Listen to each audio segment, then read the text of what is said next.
What's up, everybody? Welcome back to Grape Ice for another video.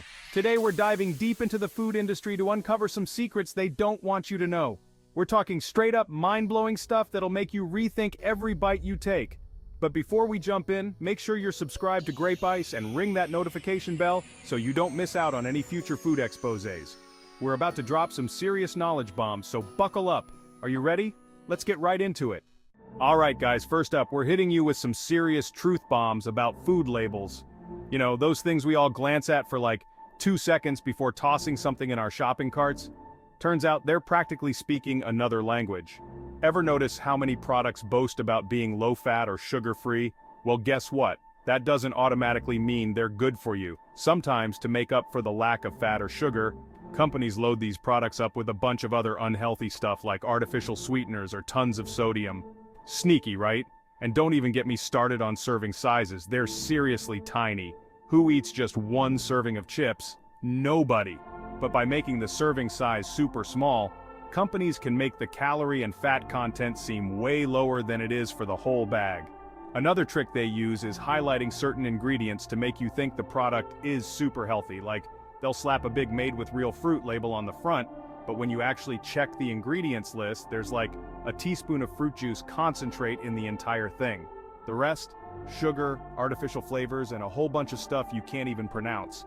The bottom line is, don't be fooled by flashy labels and marketing hype. Always flip that package over and read the ingredients list carefully. Next up, let's get real about artificial flavors. Have you ever wondered how companies make those crazy strong flavors in your favorite chips, candies, and sodas? Yeah, it's not magic, but it's pretty darn close. So picture this.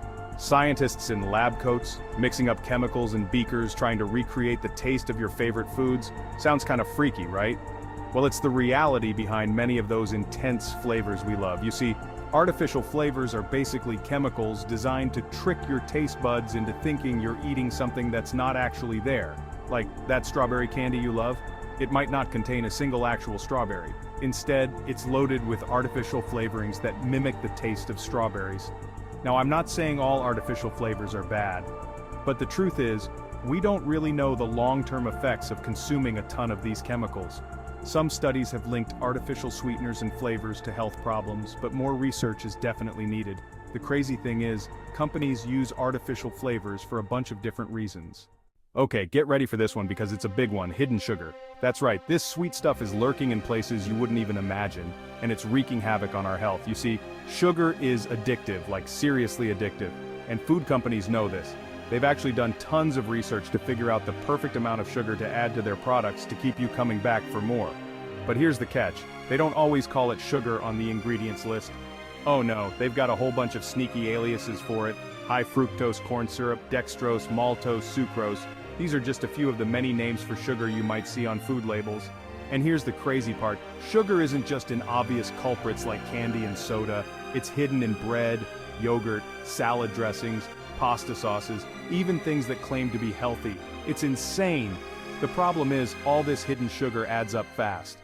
Alright, let's talk about food coloring. Now, I know what you're thinking. Food coloring? That's harmless, right? Well, not so fast.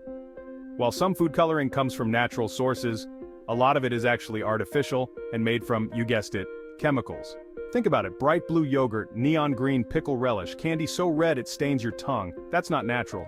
Those vibrant colors are achieved with artificial dyes that are designed to make food look more appealing, and it works. Studies have shown that we actually eat more when food is brightly colored. But here's the thing: some of these artificial food dyes have been linked to some pretty serious health concerns, especially in children. We're talking hyperactivity, allergies, even behavioral problems. Check those labels and try to choose foods with natural coloring whenever possible. Okay, let's talk about expiration dates because this one's a doozy. We've all been there. You're cleaning out your fridge and you find a carton of milk with a date that's a few days past its sell-by date. What do you do? If you're like most people, you probably toss it, right?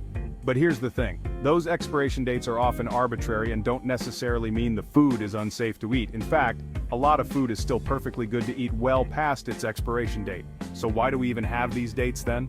Well, part of it is about food safety, but a big part of it is also about marketing and profits. You see, food companies want you to buy more of their products. And what better way to do that than to convince you that your food goes bad quickly? The truth is, most of those dates are just suggestions. They're not legally required, except for infant formula, and they often refer to peak quality, not safety. So, that milk that's a few days past its sell-by date, it might not taste quite as fresh, but it's probably not going to make you sick.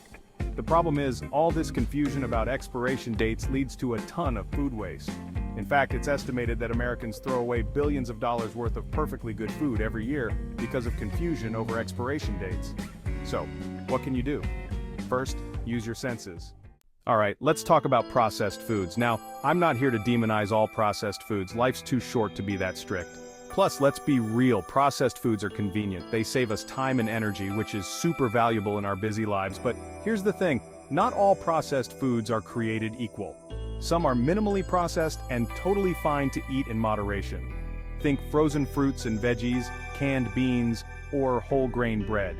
These foods have undergone some processing to make them last longer or be more convenient, but they're still pretty close to their natural state. Then there's the other end of the spectrum, ultra-processed foods.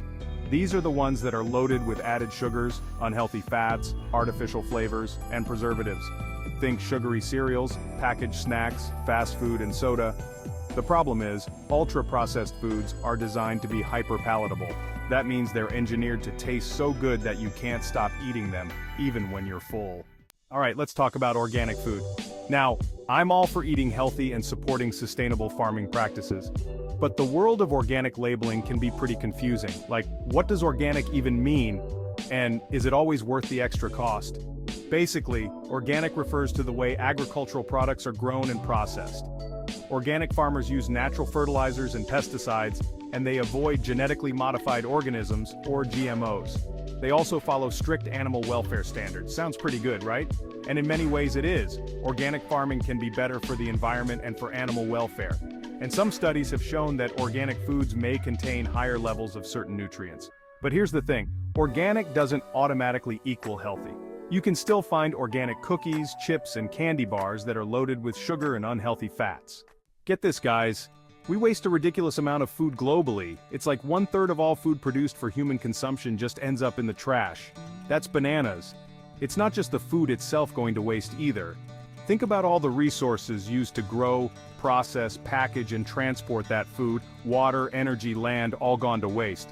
And here's the kicker. While we're tossing out perfectly good food, there are people all over the world who don't have enough to eat. It's a crazy imbalance.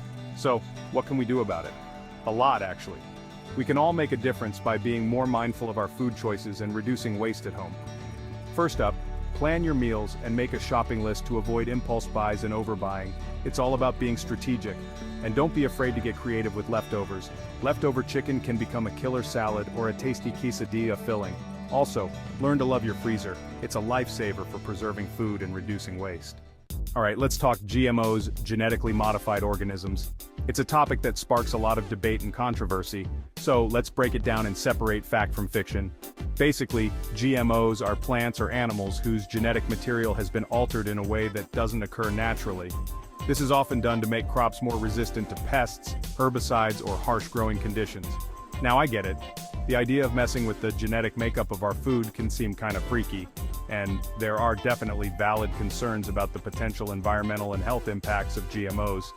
But here's the thing, GMOs have been around for decades, and there's no scientific consensus on whether they're harmful to human health.